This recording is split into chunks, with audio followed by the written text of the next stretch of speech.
You're cheering for us, right? Just in general.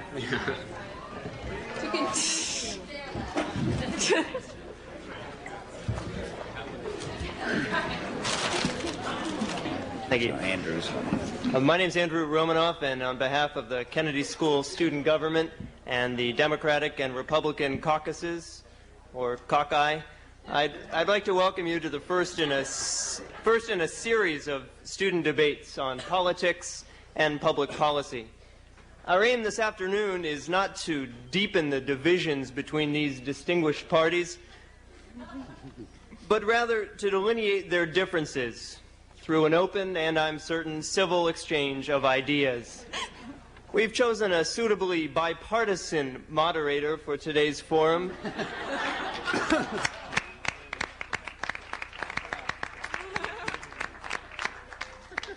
Buddy Roemer was elected governor of Louisiana in 1987, having served 3 terms in the U.S. House of Representatives.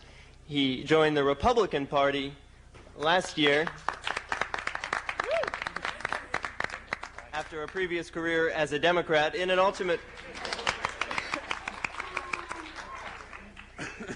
unfortunately unsuccessful bid for re-election, and he is now in recovery at the Kennedy School's Institute of Politics. Even if today's debate succeeds in swaying none of you in the audience today, we hope it will at least help Governor Roemer make up his own mind.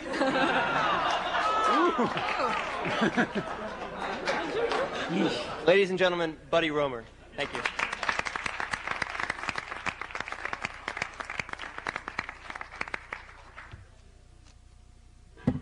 Yeah, right. Let me do a couple of things. First, I want to thank you for coming to listen to your colleagues to debate the issues of our time. And in lovely America, every 4 years we have a chance that is precious, that is now imitated by many others around the world, but it is uniquely ours in our style and sometimes our content. And this afternoon, these healthy citizens will debate the issues as to who might best lead America from 1992 forward. And as Andrew has very cleverly pointed out, I feel strongly both ways, but I'm trying to, I will listen with interest. I might say that we're being timed today by the lady in black. Let's give her a hand. And I would hope that our participants will honor the time format because it's designed for you. This will take about 1 hour, is our expectation. We'll try to hold at that with the following 4 segments. There will be opening remarks from our panelists.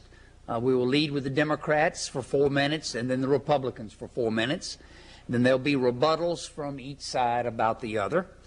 The second segment will be Crossfire, 3 questions per side with answers correspondingly, 2 minutes per exchange for a total of 12 minutes in that segment. The third segment will be you, the audience, asking questions.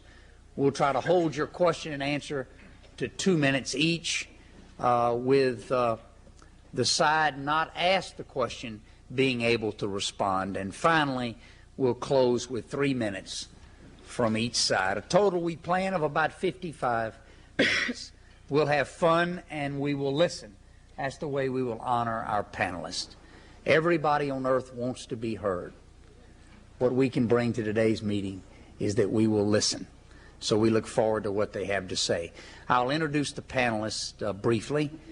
First, Marjorie Klein, representing the Republicans. Marjorie's a mid-career student earning a master's in public administration.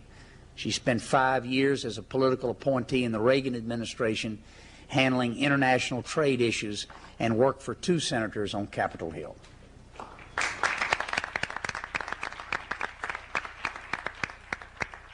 Next, from the Repubs, Dennis O'Connor. He's a first-year student at the Kennedy School. He was a 1989 graduate of Dartmouth College. I've heard of it. And worked, no, I'm just kidding, Dennis. And worked as a personal assistant to Arizona GOP Governor Fife Symington. Dennis?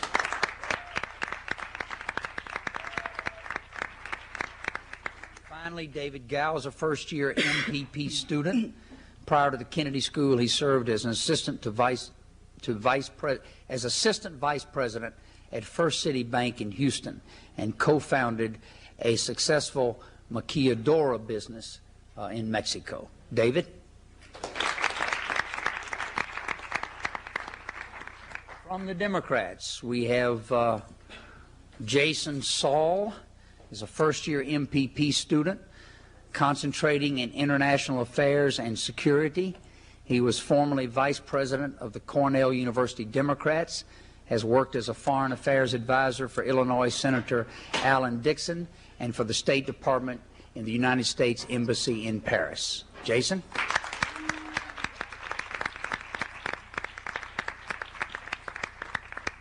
Next is Jennifer Measey. Am I right, Jennifer? Jennifer Measey is a first-year MPP student concentrating in social policy.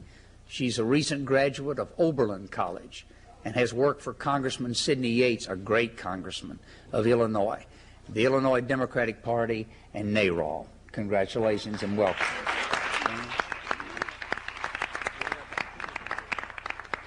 Finally, David Medina is a first-year MPP student at the Kennedy School.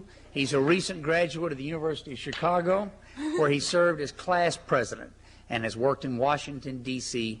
for Senator Paul Simon. Okay?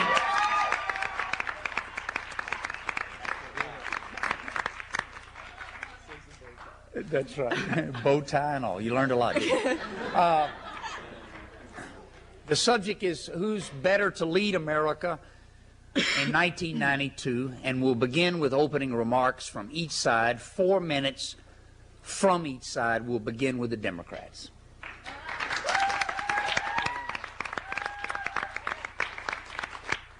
Let me begin by thanking Governor Romer for being with us here today, and by expressing our hope that forums such as these, which encourage students to challenge one another, will continue in the future.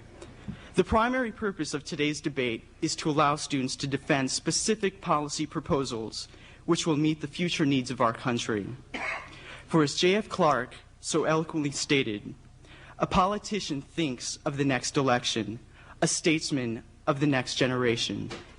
It is imperative that we begin discussing the needs of the next generation, since two basic human rights are presently under attack: the right to employment and the right to health care. These two rights, which determine if someone will live in dignity or in shame, have never been so attacked as they have been by the two last administrations. Yet in our fight to protect these rights, we must remind ourselves of the words of John F. Kennedy when he said that, "In giving rights to others which belong to them, we give rights to ourselves and to our country." Yet since our counterparts will undoubtedly question the validity of these rights, I would like to invite Dennis, David, and Marjorie to take a walk on the wild side. You see, I'm from the south side of Chicago, a community of about 10,000 people, 40% black, 40% Hispanic, and 20% white.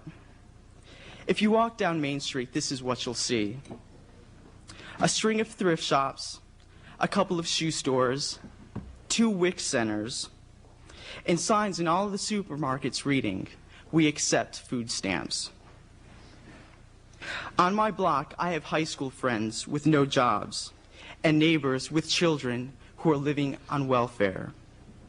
On my block, it is very typical to have 3 generations living in the same roof, under the same roof. In some cases, I attribute this to strong family ties, but in most cases, it's simply a matter of economics. Now, this description may sound a lot like what we read in our case studies, but it's very real. You see, on the wild side, on my side, people don't have many choices, and they don't see the future getting any better. And the problems in my local community are merely a symbol of the problems in our national community. The recent report by the Congressional Budget Office has documented how devastating these problems are. In the last 12 years, during the Reagan and Bush administrations, the wealthiest 1% of all American families gained a full 75% of our economic growth for the entire country. So what happened to the other 99% of American families? And how can we protect the right to employment and the right to health care? As student Democrats, we support Professor Elwood's plan, which limits welfare payments to 3 years, while guaranteeing child support payments, health care, daycare, minimum wage jobs, and tax credits to lift low-paid workers out of poverty.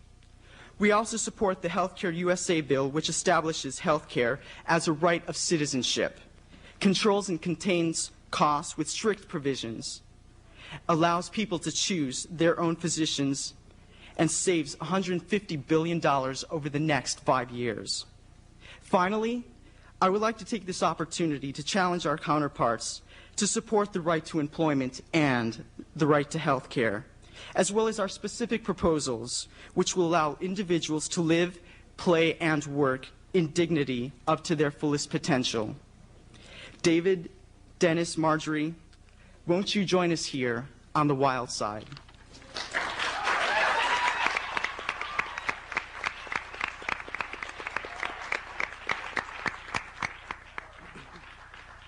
Good job, David. Now we'll hear from the Republicans for a like 4 minutes. Thank you, Governor Romer, for moderating this debate. Prior to the debate, we negotiated several points on the format. For example, we Republicans wanted to start the debate with a Pledge of Allegiance. We acquiesced on that point, but in return we have received assurances that we will be meeting a kindler, gently Kennedy School audience. However, there is one point on which we are both agreeing very strongly, is that we are very happy to have you with us here today, so thank you. I'd like to begin today by throwing out some economic proposals and getting your feedback on them, in fact. This is your moment to hiss or boo or put your thumbs down if you'd like to do that. Let me throw out a few and see your reaction. Trickle-down economics. Relaxation of antitrust laws and the easing of requirements of corporate reports to the government.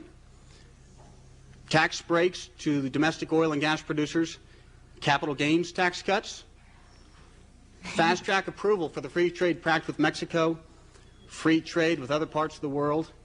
Transfer, where possible, welfare recipients to workfare. And George Bush's choice program for education. All these proposals, all of them, have recently been espoused by either Bill Clinton, Paul Tsongas, or both. That's right. Bill Clinton implemented choice in Arkansas schools. Tsongas, in Texas last week, offered up tax breaks for the oil and gas industry.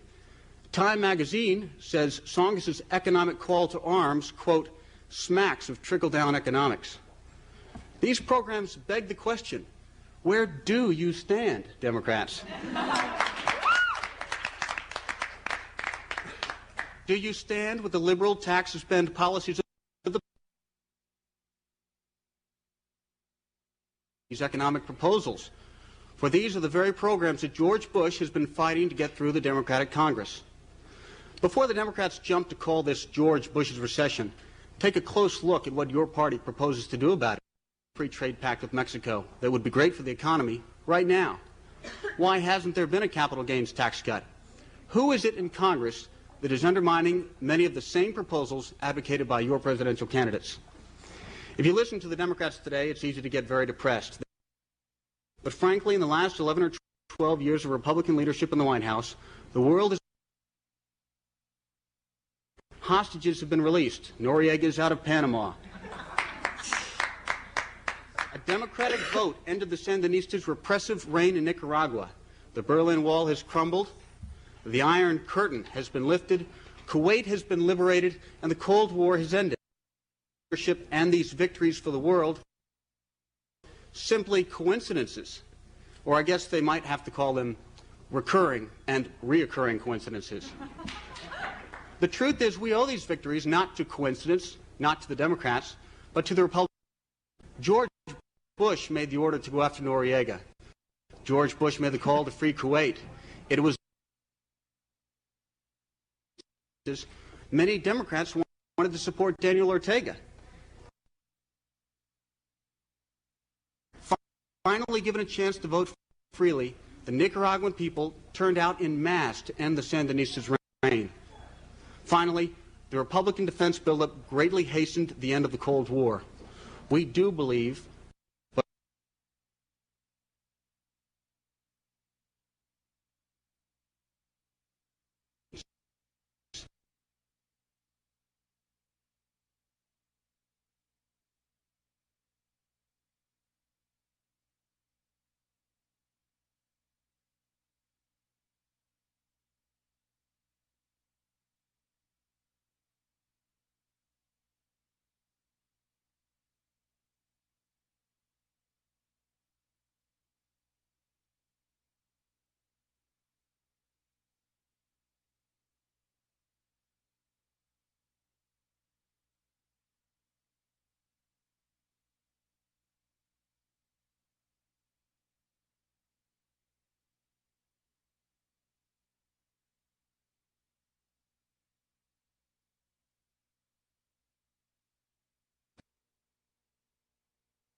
of the Republican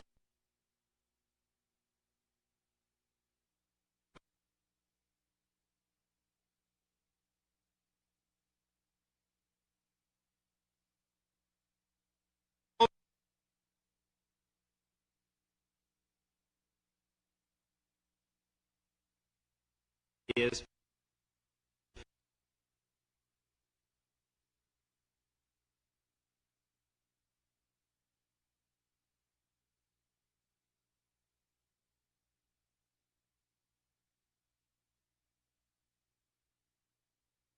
this country, because essentially there haven't been any.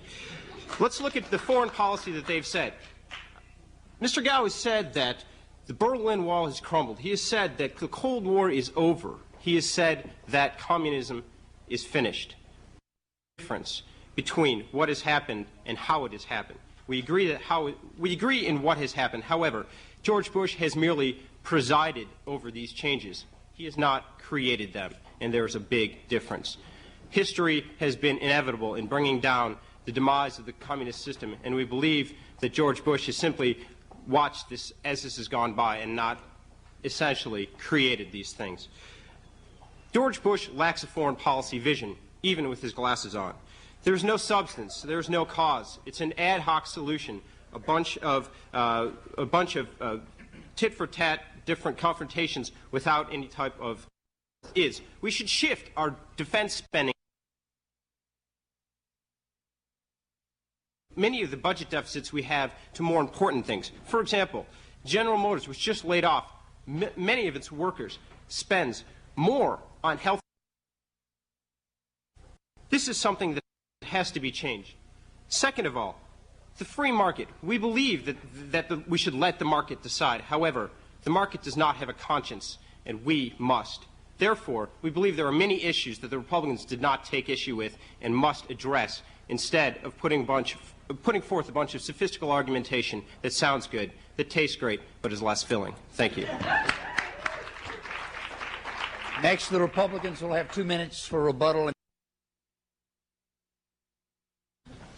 First of all, in response to the comments from the other side, I would argue that the economy is moving forward to recovery and that the future is getting better for all sides, not just the wild side, the conservative side, but all sides. To span of the Federal Reserves, predictions are coming true. As we've seen,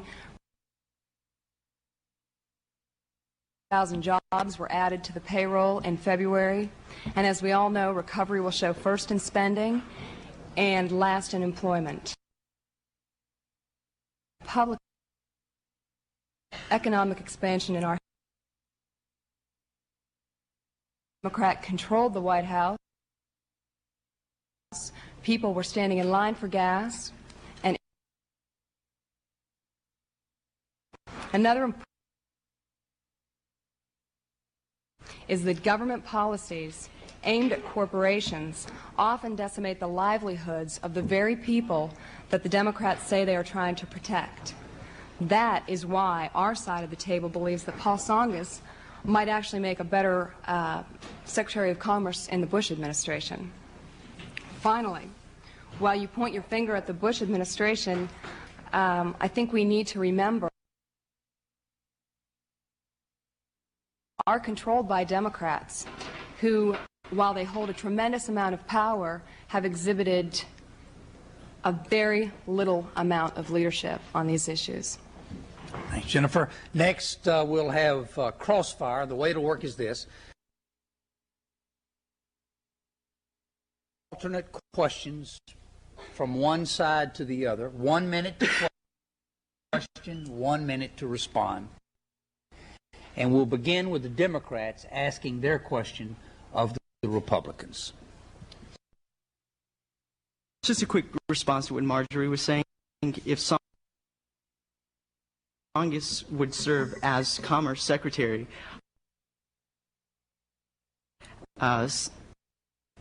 Secretary of State under any of the back to what I said about the 1% of America's wealthiest families getting 75%. I'd just like to point out that families have actually seen decreases while the to 36,000. So my question is, how do you respond to those figures from a nonpartisan committee, the Congressional Budget Office, and how do you support your capital gains tax cuts when these wealthy families get most of this money from their wealth in capital gains, in dividends, and in interest? In one report that you're citing, I would also say that there have been several reports since that report came out refuting exactly those numbers that you talk about. And you might want to address some of the capital gains issues are exactly being promoted by your most likely candidates. Your candidates and our candidate is supporting capital gains because there's a belief that longer-term investments, people who hold out for the long term, are making wiser investments, thinking better and producing more for the economy. It's a bipartisan position as of the moment, although the Democrats in Congress have been the party that have presented capital gains cuts from actually occurring. All right. By the way, just for public information, the last president to propose a capital gains cut was John Kennedy. He passed it through Congress, and we had a boom after that. Maybe conditions are different now. Next, we have Republicans asking a question of the Democrats. The Democrats have been quick to criticize the current administration on a wide variety of issues, the environment, education, child care, and labor issues. Yet the governing record of your presumptive frontrunner for the Democratic nomination, Bill Clinton, is frankly abysmal. After 10 years as governor of Arkansas, the state is ranked in the bottom nationally in all those areas. How do you reconcile this fact?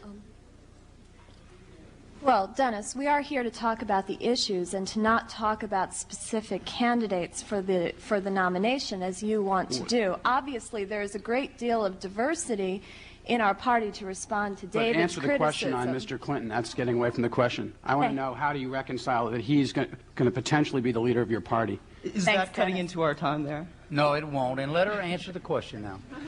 Thanks. We like to see the respect the Republican Party has for the views of women.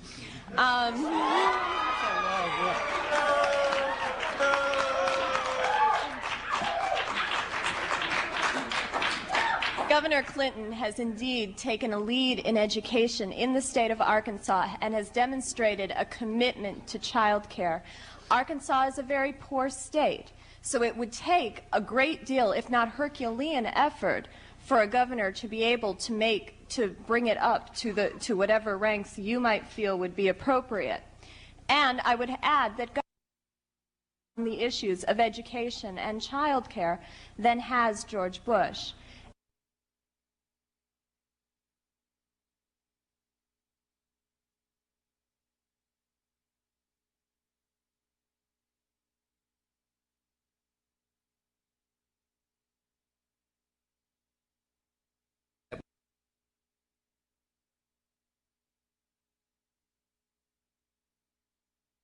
in his saw is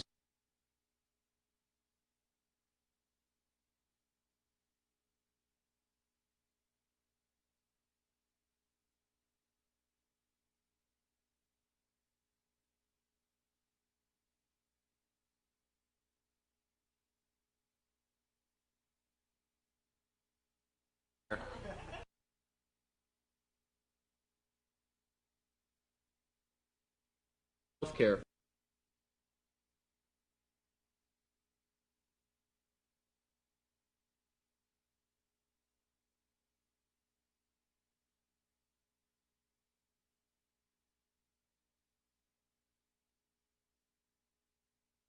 To revamp the healthcare system. First of all, I'd like to comment that the Democrats seem to have put forward a proposal in the traditional Democratic style, i.e. throwing money at a problem.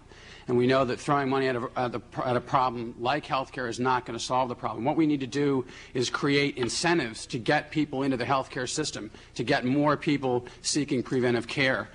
President Bush has put forward a package that will give tax credits or deductions of up to $3,750 per family for all poor and middle-income families making below $80,000 a year.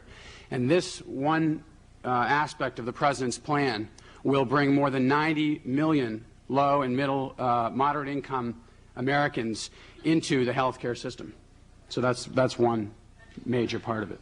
fair enough. That concludes your time. Now the second question, Republicans to Democrats. The question is mine, but I'd like to make a brief response to your comment, Governor Romer. And I think that our question was not whether or not Arkansas is better off because of Bill Clinton, but whether or not America would be better off with Bill Clinton. But my question is that when I was in Washington, I was, as a member of Capitol Hill and in the administration, I watched many industries come forward and ask for protectionist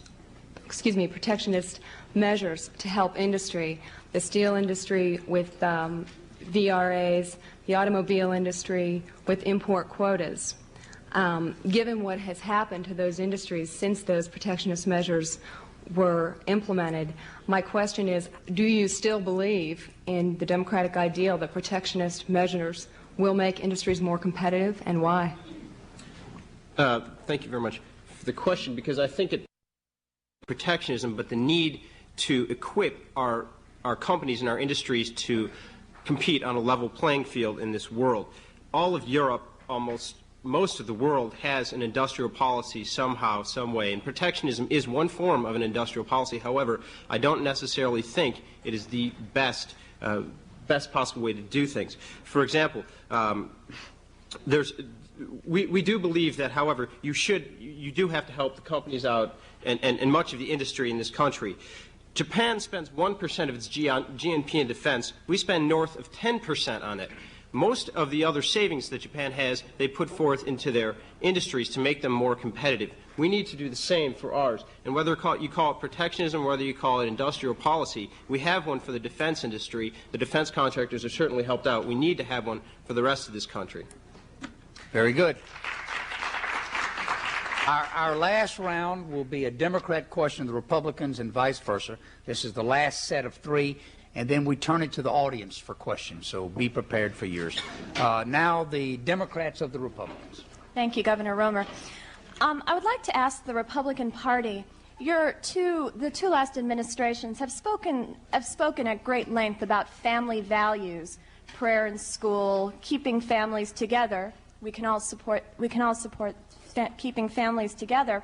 I would like to know how you reconcile that, though, with a Republican administration that has twice vetoed the Family and Medical Leave Act, leaving us the only industrialized nation, except for South Africa, that does not have a family leave policy to child care, which helps families make these impossible choices about the ways to balance work and family. First of all, the Republicans, George Bush, has put together a very good child care program that is very distinct from what I would imagine the Democrats would put forward. The Democrats talk about a public daycare system. I could envision public daycares all over the country. The Republican alternative is to maximize choice on the part of the individual, tax credits for working families. We are pro-family. We do not believe that it's government's role to step in and dictate what kind of leaves need to be worked out between families and their employers. That is all part of a package of compensation in the private sector. It's not a government role. Whereas the Democrats want more government intervention in that kind of family planning policy, we see it as personal and between the families and the role of the corporations. Good. Final question, Republicans of Democrats. I went through 7 or 8 proposals that George Bush has been trying to enact for the last 4 years.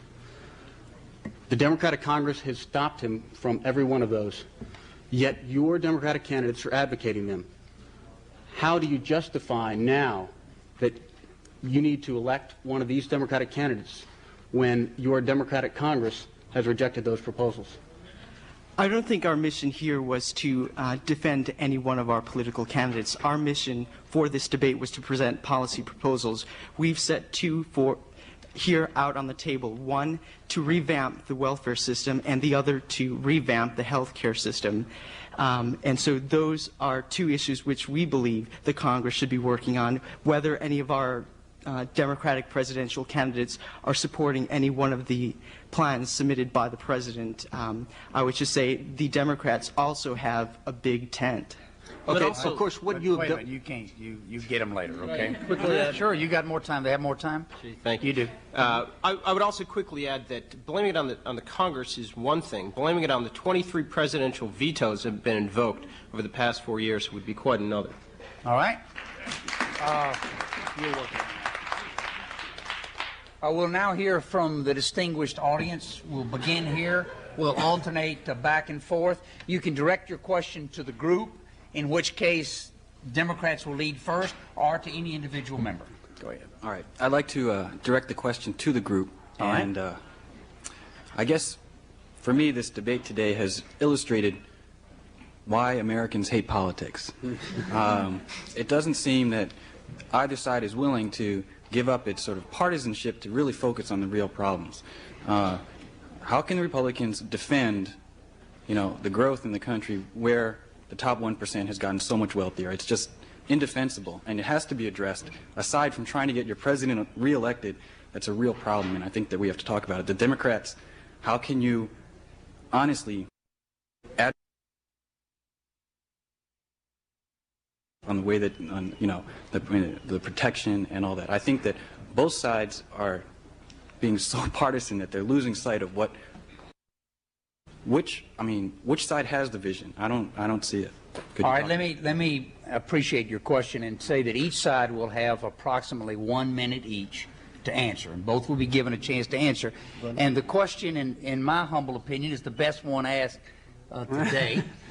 And it's a question of, is this about parties or is this about principle? What are we going to do about our problems? That's his question, not about our...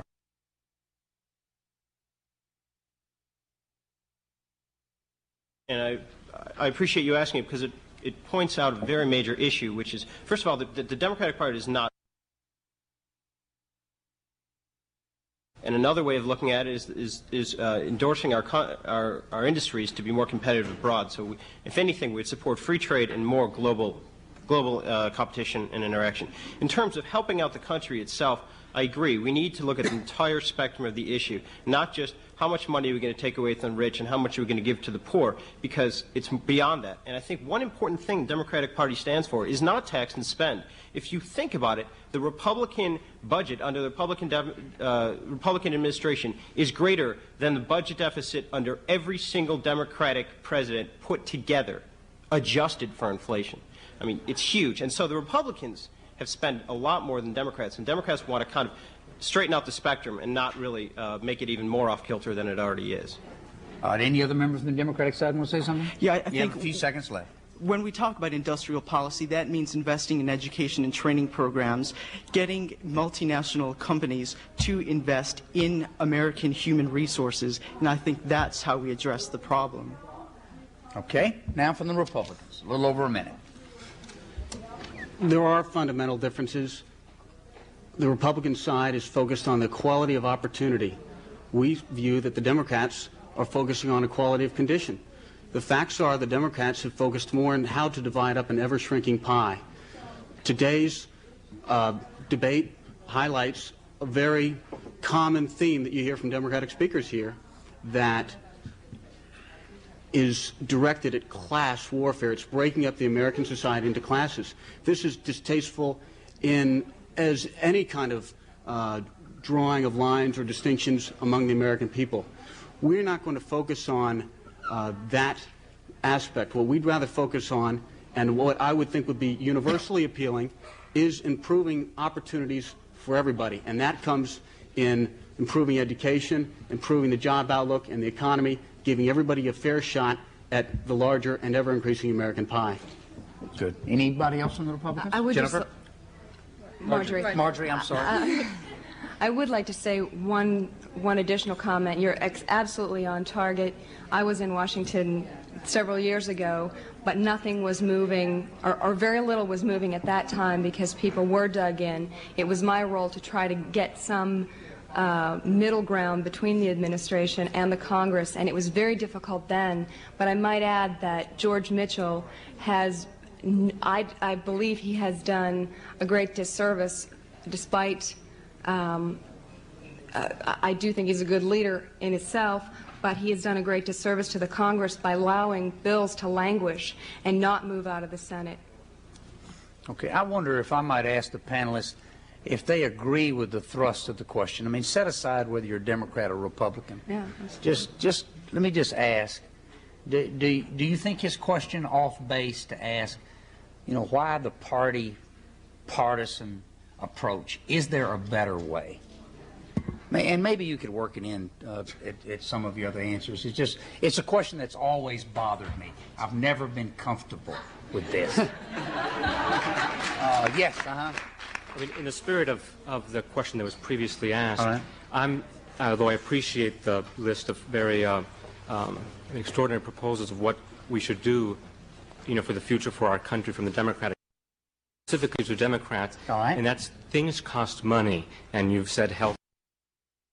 Of talking about, you know, rather than saying we want child care, we want health care, and several other packages, how is it that we're going to pay for it without saying cut defense? I mean, if you can, I understand it's very difficult, you know, for you to give me numbers, but just sort of a general view of how you would cut up the pie. The question always comes up, how are you going to pay for these social programs? But we can't look at the deficit as the ultimate stumbling block to any kind of proposals, because then we will never get anywhere, and we will come up with programs that give a little money to a few people and are called choice. Instead, the Democratic Party wants to make programs that will give society a stake in these programs and a stake in protecting them. You cannot look at these programs as merely the spend half of tax and spend. You have to look at them in the future. We will be, by giving money to education and child care and health care and Head Start, we will be giving our children a chance to be able to earn enough money so that the country can improve and that they will be able to pay back the deficit in their lifetimes. Very good. Can I just make a little point? Sure. I mean, although I appreciate the fact that we need all these things and that the budget deficit shouldn't be a stumbling block to achieving them, but reality is that we don't have money. And it's very easy to say, you know, our children need this and other programs that are needed in this country, but in reality we need money. How is it that, you know, you're going to achieve that? Would you want to go ahead? I think that the way we attack that is by changing the income tax structure. But I must restate that how can we say that we do not have money to invest in our people here in the United States when we spent $50 billion in the Persian Gulf and we're going to spend over $700 billion to save the savings and loans people. So I think it's more a matter of will than a matter of money. I might also add very quickly that we also just put forth another proposal for $40 million to employ the former Soviet scientists who are experts on nuclear weapons when we can't even employ our own people. I mean, I think it's not it's not finding money, it's just more creatively and more appropriately spending it. Fair enough. We'll give the Republicans a chance to give their side. Marjorie? First of all, I've got to say that increasing taxes is probably not something that either side would support at this particular moment. I would also say that personally, if you look at the government and look at the decisions they have to make, Jennifer, as I guarantee you that my spending depends on what I have in my pocket, and I think that the government spending has to look at what they have got in their accounts as well. If I could just add, I would actually like to agree with something that Jason said, in that we need to change the focus in terms of generating a greater efficiency. We need to cut through a lot of the bureaucracy that is slowing the process down. For instance, in education, so much of the money in education never gets to the classroom. I mean, that's one specific example. So I think hopefully that Democrats and Republicans will be able to work together in the future to try and cut out some of the old bureaucracy and get to the heart of the problem. Good. If I could go back just a minute to David's comment when I asked him about the discrepancy between the Democratic members of Congress and the candidates, and his response was the positions of the Democratic candidates. I'd just like to point out what that does is say that they can, of course, attack the George Bush candidacy, and we cannot attack the Democratic candidacy. And I don't know quite how that makes it a level playing field. The other two points I'd like to make is that commonly the Democrats, and David just made the point that we have money when we have the will for it. We spent all the money on the Persian Gulf. We spent a large amount of money funding the S&L and banking funds, and they criticize that. But I ask you, would you not have spent the money on the Persian Gulf War, and would you not have spent the money to refund the banking funds? As probably one of the greatest investments we can make in our economy is to get our banks and savings loans back on healthy feet. All right, thanks. They'll have a chance to respond in their closing remarks. I'm going to try to tighten it up. We've got a number of people staying. I want to give everybody a chance, so we'll go a little quicker. Thanks. I'll try to keep this concise then. The issue is health care. I'm interested because neither party here today supports the bipartisan Pepper Commission report that came out in 1985. There are three aspects to any sort of national health care: access for people who containing costs. Neither of the proposals that you addressed today, I think, control costs. To the Republicans, President Bush's proposal of giving tax credits will help access. It will get people into the health care system.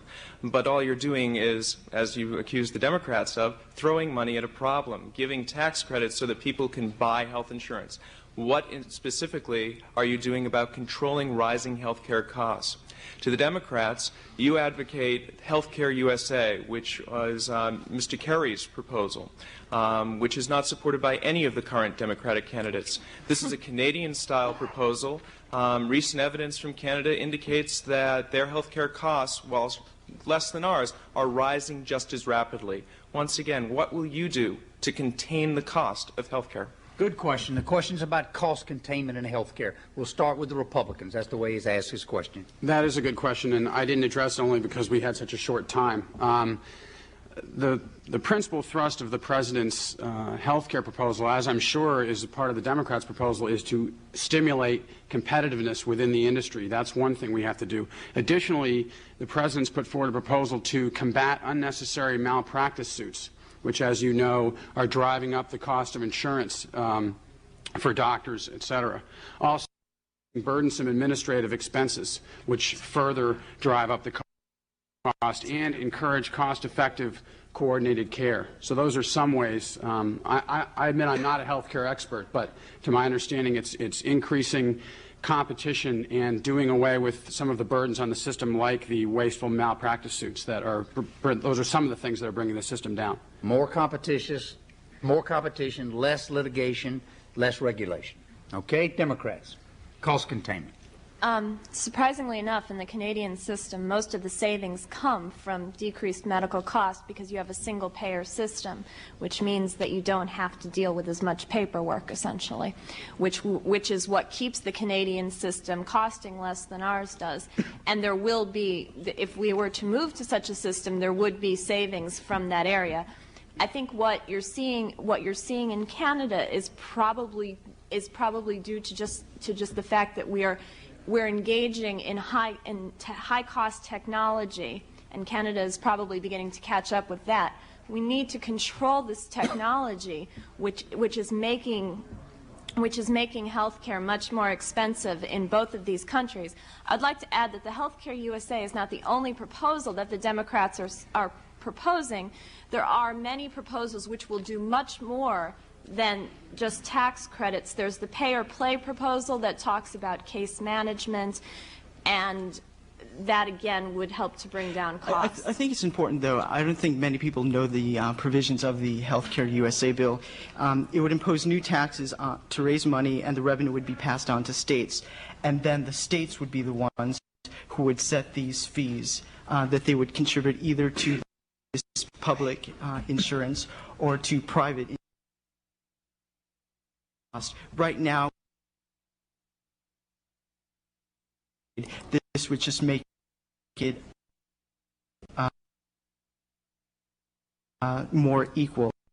And I think it's important that this plan doesn't put most of the burden on Medicare and Medicaid patients who now get health care through the present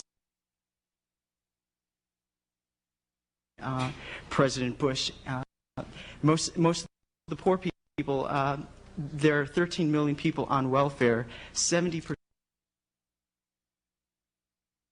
this health care proposal. Okay, the answer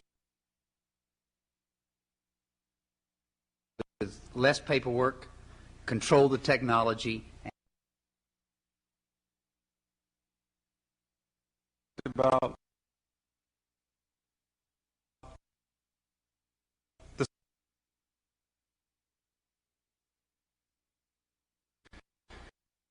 in our democratic system to elect a new president.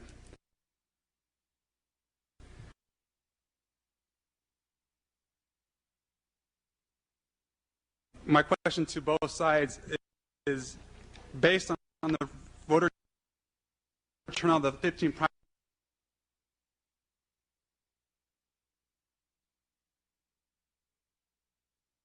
The average percentage is 31.6%. Let me cite some of the other figures. Colorado, 20.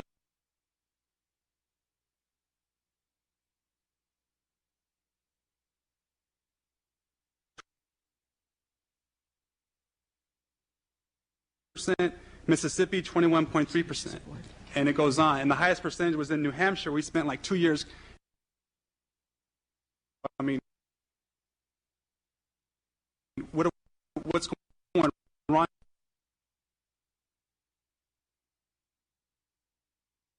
This average have to drop.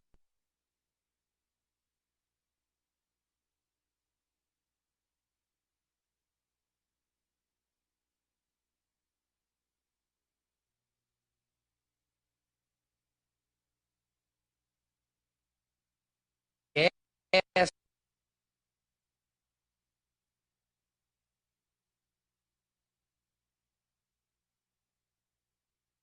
We do about it.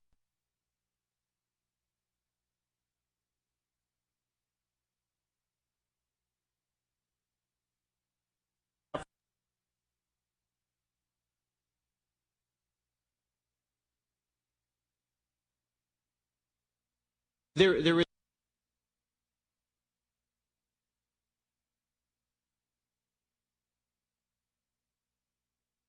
final elections, but that does not take away from the point that there is a low voter turnout. And I think both parties have made, or at least the Democratic Party, I can say personally, I've been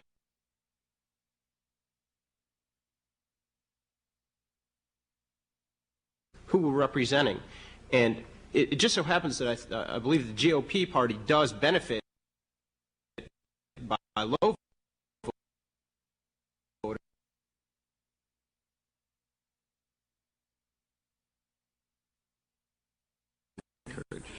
One last point, just referring back to something that Jackson said.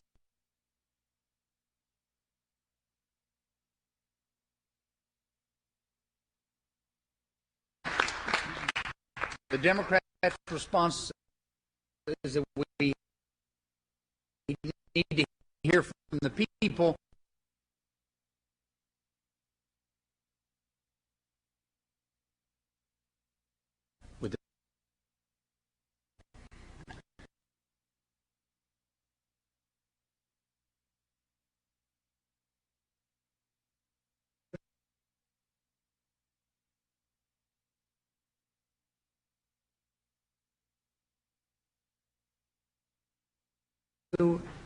go and log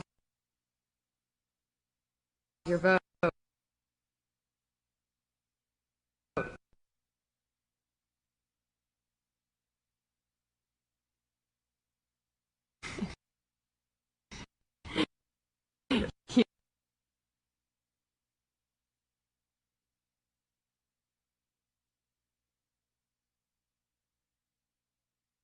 It's not a problem. Of a sickness in this society, and we're not really. You can't just say register more people.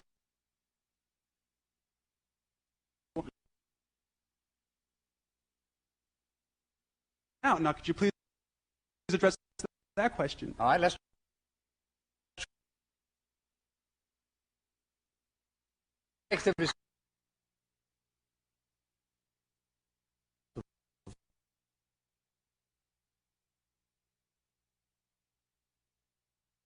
Staff who are registered, the somewhere between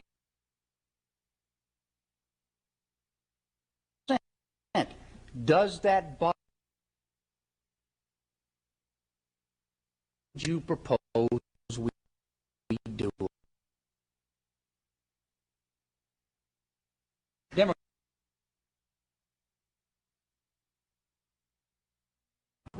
I think that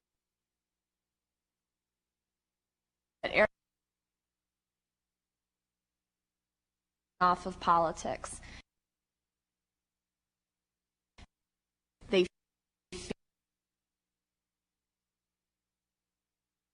the government doesn't care.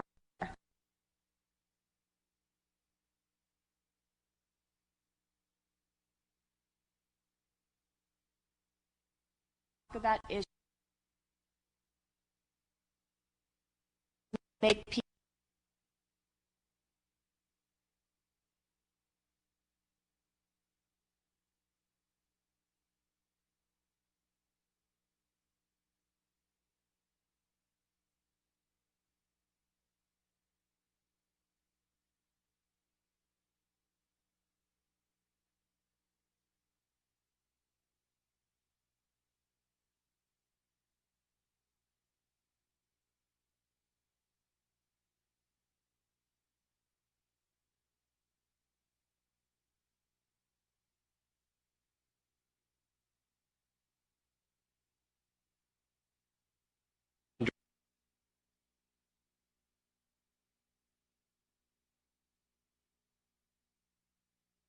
I'll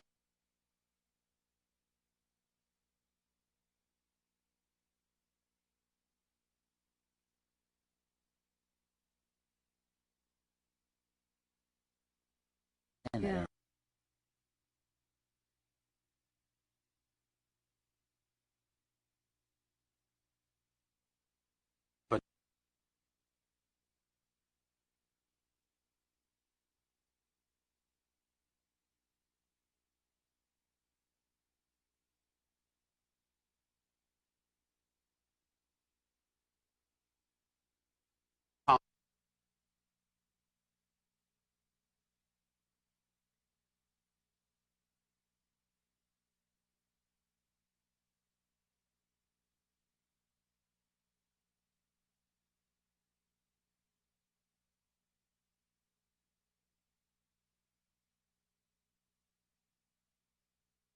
Media also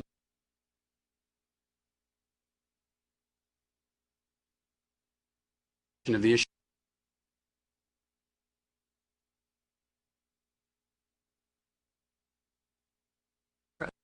The idea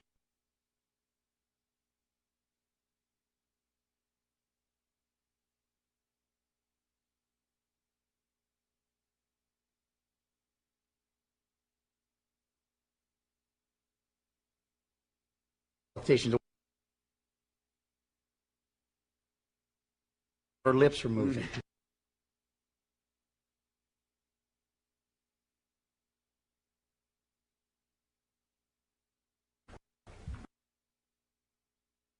I'd like to address the fact that party here, and not once, and I especially direct this to the one.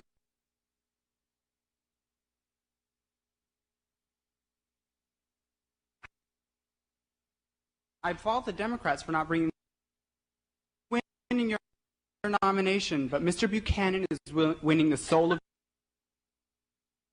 your party.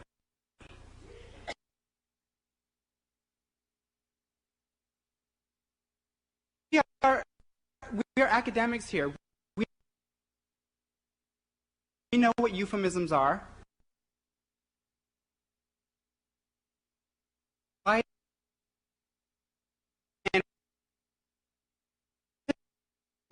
I mean,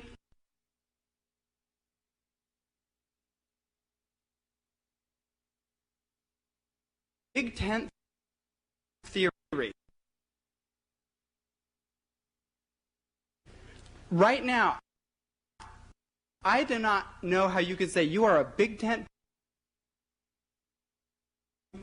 constantly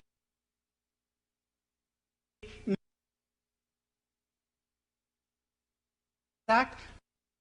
Mr. Buchanan has called the Voting Rights Act a travesty, and from your party, the log cabin clubs, gay Republicans have no action. The party does not recognize them, and the place where they originated from, you can say you appeal to me. Yes, a gay party, because everything you do is against me. How can you say that? I want you to address that. Let's give him a chance.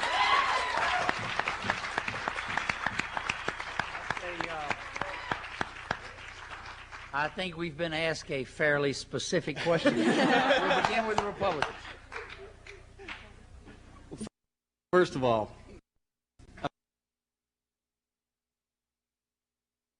or today have shown that they don't want to defend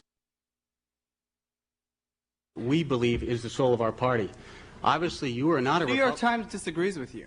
Read the New York Times today's editorial. The numbers agree with me, too. The numbers agree with me. And I'll tell you another thing, is that the fact is that, well, the nomination is practically won by George Bush already. Secondly, very difficult questions. I mean, your question is really addressed. Not just that, actually. I mean, don't focus on that only. Talk about it, but that's not it. That's part of your question. It's a fair part of it. There is a very ugly part of the political process that's going on. Both Republicans and Democrats are responsible for it. There is the race card. The race card, laterally. Jesse Jackson here the other night stood up and said you put a white sheet over President George Bush and he's the same as David Duke. Well, that to me implies that the race card is being played by Jesse Jackson. I don't wish to call anybody by that character. I don't care to put a white sheet over anybody. But that was a characterization made here. Secondly, the gay rights issues are very difficult for the Republican Party. There are many factions within it that support gay rights. Governor Weld is a prime example. It's not a one unified position that the Republican Big Tent does apply. There are many others underneath it. I would also say that much of the legislative agenda of the gay rights community has not been addressed at the state level, where the Democratic Party is in control of most of the state legislatures. All right. And lastly, it's highly lamentable, but much of the problems and discriminations that are part of homosexuality, I think, are attitudinal. And their government has a role to play, but government can only do so much. There's a lot of attitudes out there that need to be addressed also. I just want to remind you that the Democratic legislature in California did pass it, and the pro-gay governor of California, Pete Wilson, vetoed it anyway to appease conservative elements within your party, which is what I believe Mr. Bush is doing right now. He is moving farther to the right to appease very conservative elements of your party. which I think is going to hurt the nation as a whole, and that is what's causing this divisiveness between race, gender, sexual orientation, all sorts of things, is that really vocal minority of your party. I'll agree, it might be a minority, but they are a very vocal one, and they are taking control of the media and how your party is perceived. And I think that is something that, to your benefit, you're saying right now you're not going to be anti-whatever. But if you want to do something about it as the Republican Party, you need to have more Republicans out there saying, we support civil rights. We support the equality of women. We support the equality of gay people. We support the equality of every single American, and we're willing to actually do something about it. And that's something that the Democratic Party also could do more on. Let's give the Democratic Party a chance to see what they are going to do. And I will say, not that the Republican Party, as represented here, needs defending. These three people are not in and of themselves the Republican Party, and I appreciate them speaking what their beliefs are within that party. And I heard the young man say two things that I like. It's a party that is trying to grow, but it's a party that's not quite clear how best to do it. I think that's honest, and I appreciate your question. Democratic Party. Thank you, Mark. I think you're right. I think that generally the issue of gay rights is lamentably under-addressed in the American political process, and it certainly needs to be. David, in response, and I will get back to that in a minute, but David, in response to your comment about changing attitudes, people said, give it time, it'll change, to segregationist practices in the South. The Civil Rights Act passed, and whether or not people wanted to sit next to blacks or wanted blacks to vote, they did. And that they were able to do that, and that made those attitudes change. So you can't wait for attitudes to change. You need to take action. Now, I think that what you were saying supports the fact that the Democrats are more of a party of inclusion than the Republicans. The Republicans are not a monolithic party, but if you look at the issues that the Democrats address, it was not a Democratic president that twice vetoed the Civil Rights Bill. It was not a Democratic president. It was not a Democratic candidate that used a Willie Horton ad showing that people playing off of racial stereotypes. And if I may correct what David said about Jesse Jackson, he said if you cover their names, you can't tell who they are. And then he went on to demonstrate specific policies that each of these 5 men, Republican men, have supported, which is anti-civil rights, anti-ERA, anti-choice, and you would not know who they are. I agree with you about Pat Buchanan. I think that he is a reprehensible human being, and many more people should be saying that within and outside of the political process. Very good. We're running a little long. What do y'all think about the debate so far? Is it okay? I'd like to quickly, I've got 2 at each mic, and if you'll give me the time, we'll try to honor them and answer their question. Yes. Thank you, Governor. I want to commend everybody that's up out in the panel tonight for doing a very interesting and useful exercise tonight. And to Dennis, I want to say it's okay to have worked for Mike Dukakis, especially when 4 years ago he was the one talking about jobs and health care. But my question specifically tonight, and it was alluded to previously by Mark, is very specifically, how do both parties see race relations in America today, and what do the parties, or what do you as individuals perceive concisely or briefly to try to do to better, assuming you think they can be bettered? And just in general, you might, as students, want to at one point, regardless of what you think here tonight, take the #1 bus from here, right there in Harvard Square, and take it down to Dudley, take it down to Roxbury and back, and I'll just leave it at that, and then think of the same questions and answers after doing that experience. Fair enough. The question is, where do we stand on race relations in America? And if you're unhappy with that, what would you do to improve it as a party? We'll start with the Republicans on this one. I can only answer maybe on a personal level. I think for both sides, I'm sure we all look to the day when there's less divisiveness among the races. I think that I have to look at that issue as an individual responsibility that goes far beyond either political party, and that is looking at one another as people rather than looking at each other as man, woman, Hispanic to German to whatever. I do think that begins with the individuals, and maybe that goes back to how responsible is the government for shifting attitudes. They do have a role, but it is individual. I'd also like to add that I think one way to deal with this issue is I think we need to move away from stereotyping and finger pointing. You know, for example, to say that because the president vetoed a specific civil rights bill, that means he's anti-civil rights. I mean, that's just not fair and not true. There were many aspects of that civil rights bill. It was a complicated bill, and there were certain provisions in the bill that he didn't like, and once they got ironed out, he signed the civil rights bill. So to stereotype and label parties or label people with certain attitudes about race it doesn't benefit the country and doesn't benefit the discussion on the issue at all, I don't think. All right, let's hear from the Democrats. Just to respond to the two questions very quickly, I think the best test of a party is to look into its membership. And I think if you look at the Democratic Party, you will see that it's been a party of inclusion, different viewpoints from various perspectives on what it means to be an American right now. I think how do you address the race issues, which I think are going to come up again, just like they did last time around. I think even though we did not want to defend any one candidate, we wanted to talk about policies. I think it is important to note here the success that Bill Clinton has had in bringing different groups, especially blacks and whites, together. And I think the way that he's done that is not merely by going into their churches, going into their meetings, but by including them in the top levels of his administration, the top levels of his campaign. All right. Any other Democrat want to speak to that? I'd add very quickly that I think it's beyond a party problem. I really think it's a fundamental problem in America, and I would agree with Marjorie and people here that do believe it's an attitudinal problem. However, on one level, I believe parties reflect attitudes, but it's really leaders who change attitudes, and I think we need to have leaders out there who are going to stand for those causes, and the Democratic Party embraces that type of leadership. Good point. Thanks for your question. Yes, sir. You're next. Hi. I'm a fairly liberal-minded person, okay? But why are they laughing?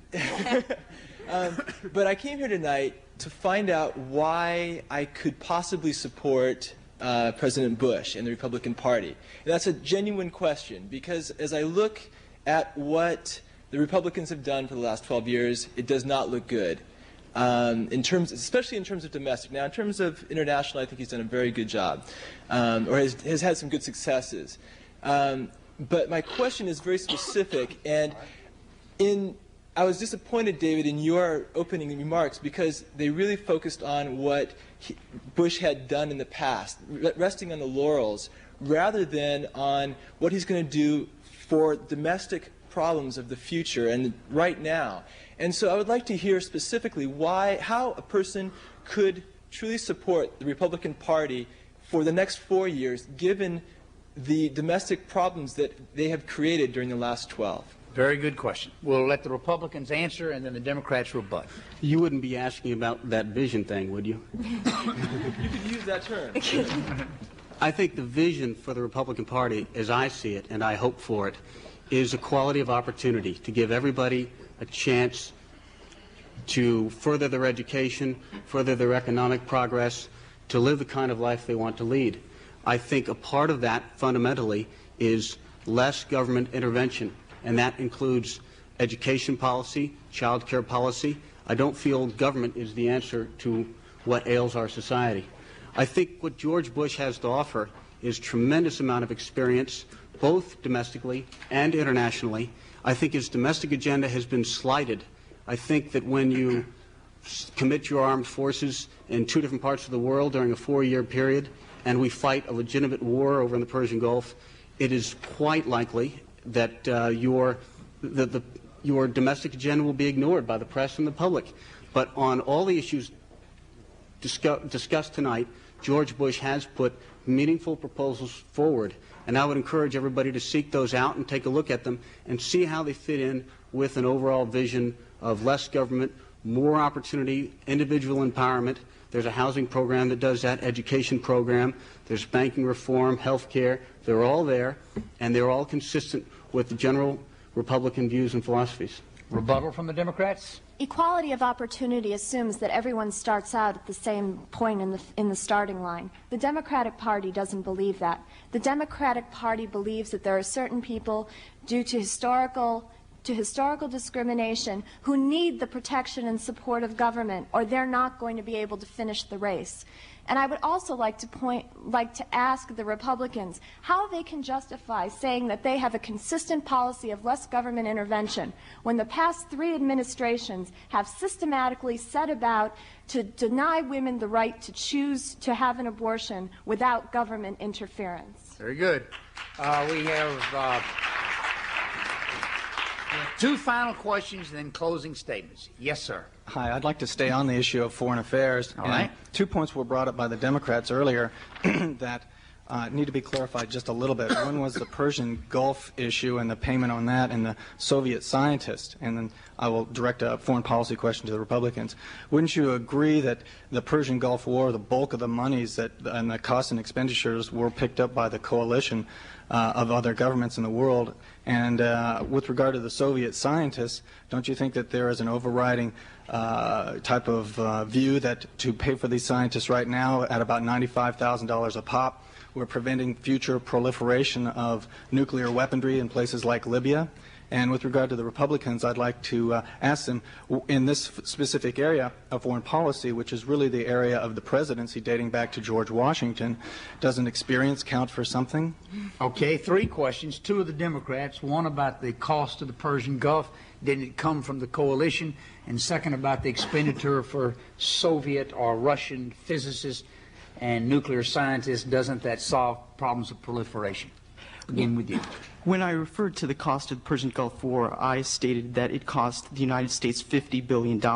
I wasn't referring to the total cost of the war.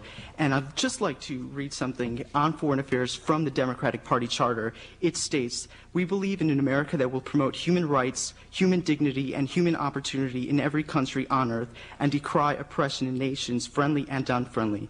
I read that because foreign policy also means human rights. And in the last couple of weeks, we've seen Haitian refugees return to their countries who were definitely, unquestionably, political refugees.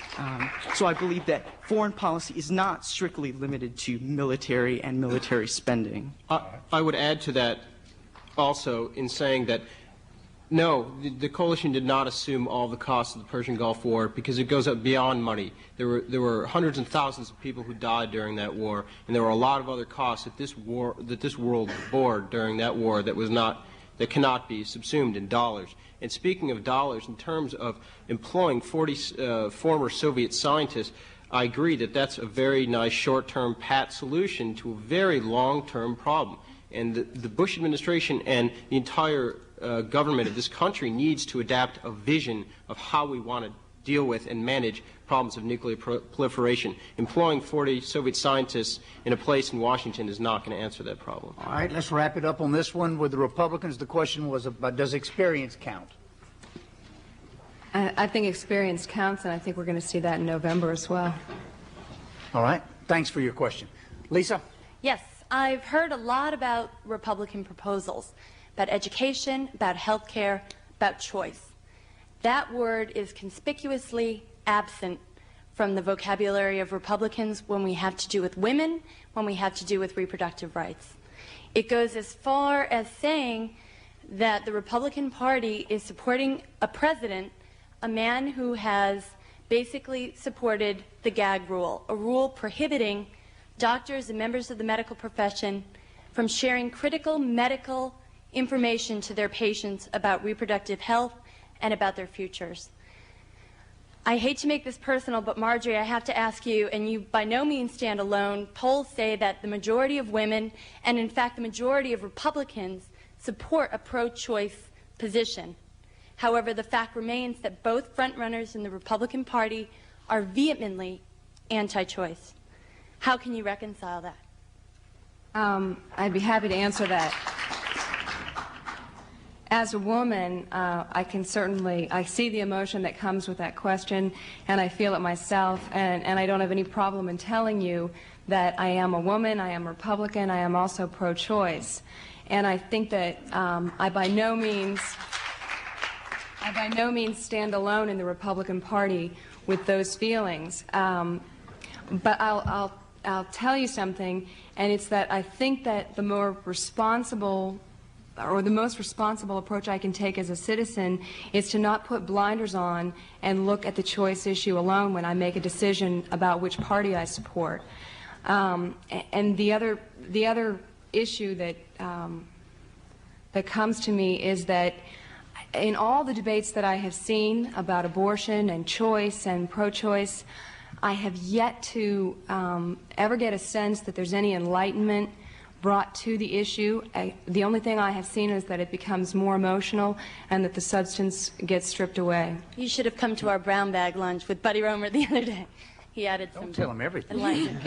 Can I add one comment? Or? Yeah, sure. We'll give you a second. I just wanted to say also that with the issue of the gag rule, people have a lot of problem with that. One thing, though, is when an agency or a entity is going to get public funding, then you do have to question or ensure that those public that a majority of the people support the use of that public money. Now, while you can say that a majority of people support pro-choice, which is true, and you can't refute that, a majority of people also feel that abortion is murder, and a majority of people also are against abortion if it's used for birth control or for other means. So I think you need to look at the whole picture, and there are other issues involved.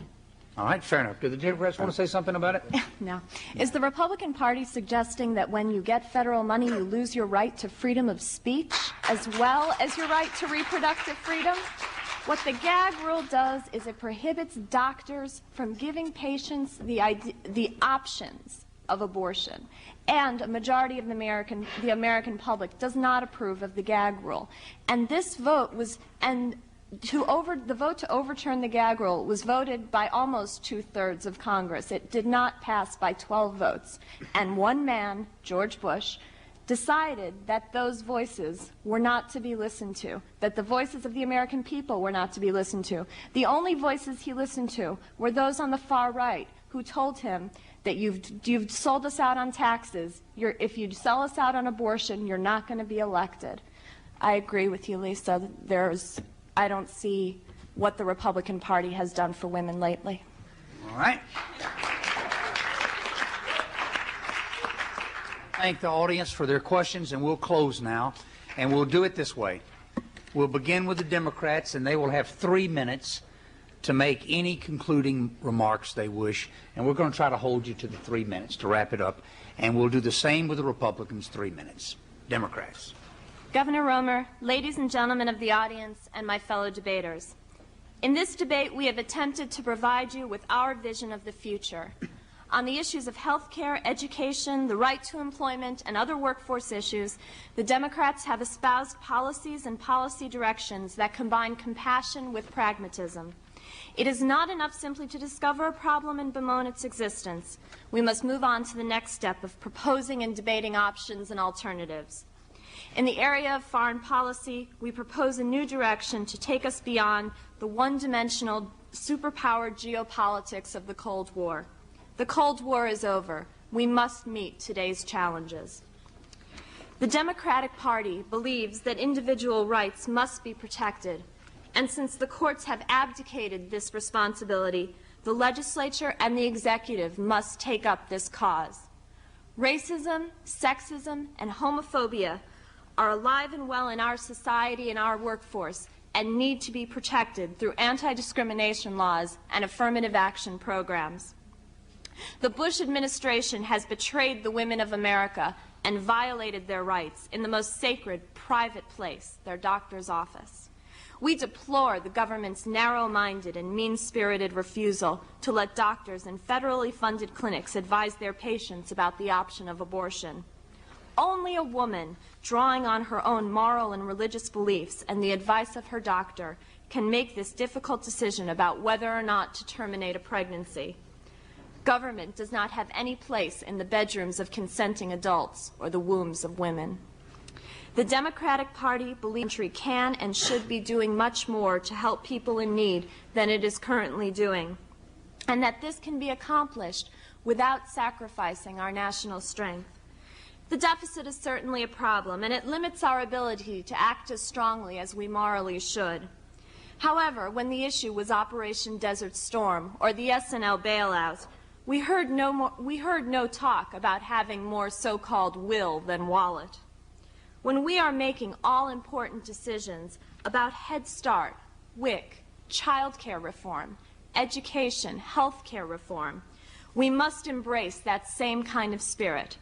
Programs like these are not luxuries. They are necessities and investments which we can't afford to be without. The words of John Kennedy ring true. Poverty, drugs, and illiteracy are eating away at the minds and future of many of our young people, robbing them of hope.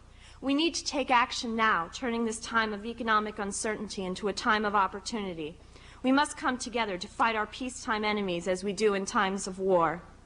Now the trumpet summons us again, not as a call to bear arms, though arms we need, not as a call to battle, though embattled we are, but a call to bear the burden of a long twilight struggle, year in and year out, rejoicing in hope, patient in tribulation, a struggle against the common enemies of man, tyranny, poverty, and disease, and war itself. The Democratic Party will answer that call and should lead our country into battle in the 1990s. Thank you.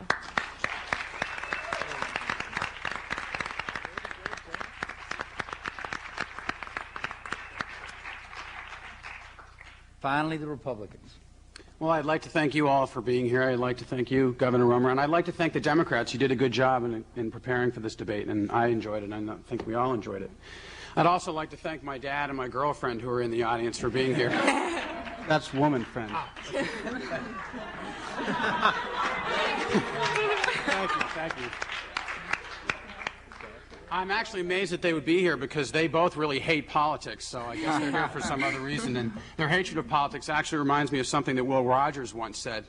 He said, there is something about a Republican that you can only stand for just so long. And on the other hand, there's something about a Democrat that you can't stand him for quite that long. You've heard both sides debate the issue of party superiority today. I ask you to think back for a moment to 1979. Our economy was in shambles. Interest rates were over 21%. We had double-digit inflation and massive unemployment. Internationally, we had an image which can be compared to that of the Cleveland Indians in baseball. People questioned our ability to defend ourselves. Returning to the present, there are indications that our economy is turning around, and the President has put forward proposals to stimulate the individual's ability to improve him or herself. Our image around the world has also drastically changed. Foreign policy is important because it makes everyone in this country feel good about him or herself and proud to be an American. Events in the Persian Gulf War remind us what is good about America, that we are a friend of liberty and an opponent of tyranny, that we are a reliable ally of peaceful nations without territorial ambition of our own, that we are willing to sacrifice for our beliefs. Our success in the Persian Gulf War can be solely attributed to the commitment of the past and present Republican administrations to reestablish ourselves as the protector of democracy in the free world.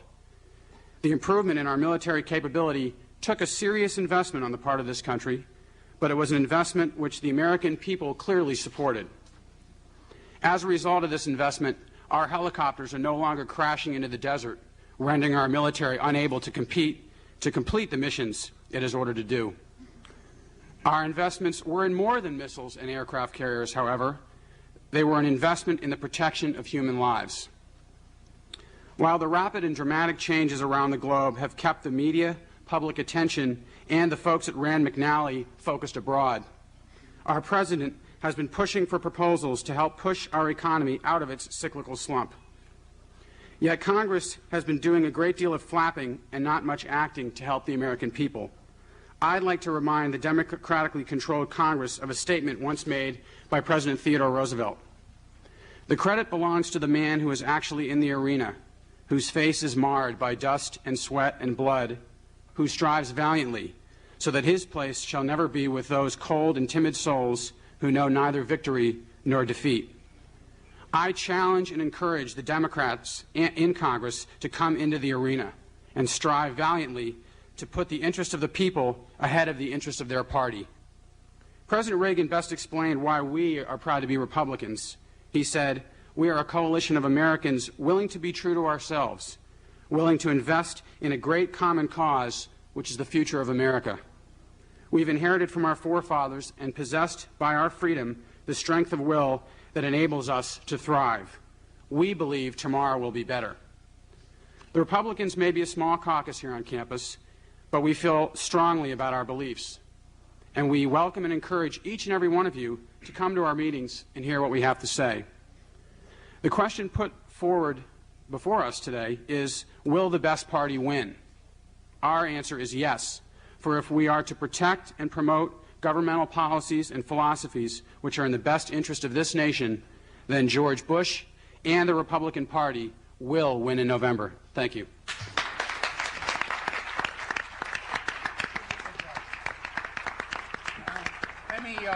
Let me thank the participants. Since I lost my last race, I've been in 9 political races. I lost my last one, and Harvard made really a gracious offer for me to come and spend some time here. I've thoroughly enjoyed it. I've tried to stay away from politics. This is as close as I've gotten. But you ladies and guys did it with style and grace, and I thoroughly enjoyed it. Thank you.